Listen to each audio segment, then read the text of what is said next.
this headline story now. Duduzane Zuma's culpable homicide trial has been postponed to the 26th of October.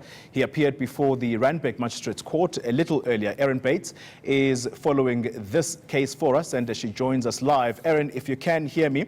So what has resulted of this for the time being? So we know it's postponed, but what were the brief discussions inside court?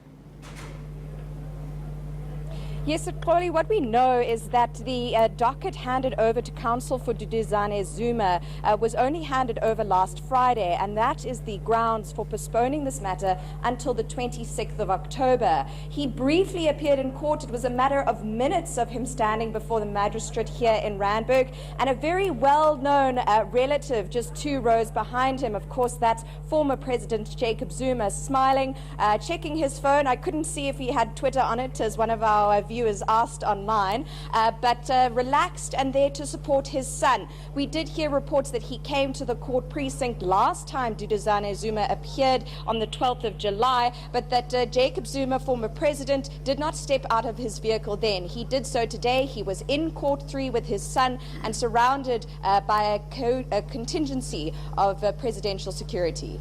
Well, that must have caused a lot of it must have caused a scene, Erin, to say the least. What was the reaction of people who were inside court and outside?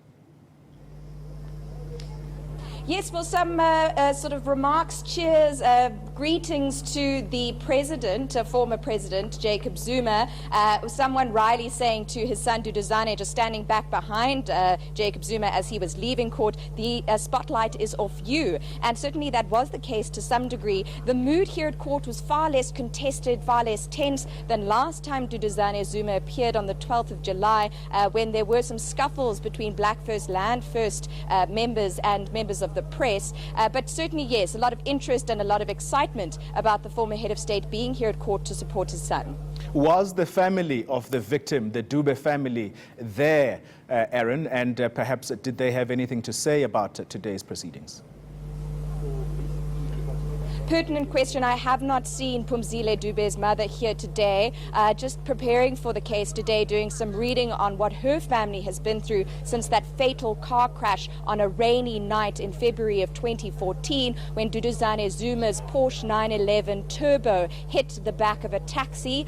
One passenger, Phumzile Dube, died on the scene.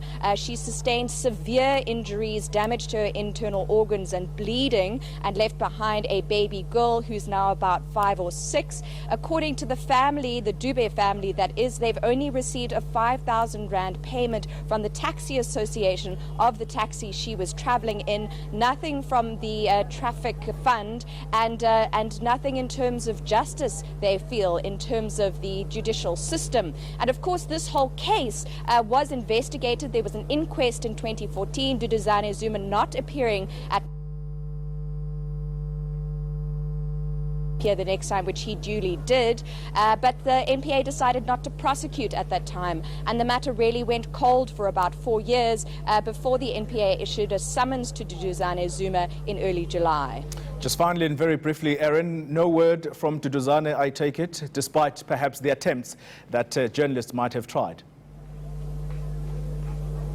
Well, I have to say I really did try to get a word in edgeways, asking particularly if he would be testifying in the state capture inquiry. He gave me a wry grin, although I pricked up my ears and believe that he has given an answer to other journalists. What exactly it is, I need to now ferret out. But certainly relaxed, he smiled and simply ignored my question as he got into a presidential security vehicle. I did also ask the former head of state how he was feeling this morning, how he was. He said, "I'm fine, thanks." And then a very sort of well-suited and stern man stepped in and said, "No interviews." So I'm afraid, despite my best efforts, I did not have much luck. Thank you very much for that update, Erin Bates, briefing us about the court outcomes at the Randburg Magistrates Court, where the former president's son, Duduzane Zuma, was appearing there, and of course alongside his father, the former president, Jacob Zuma.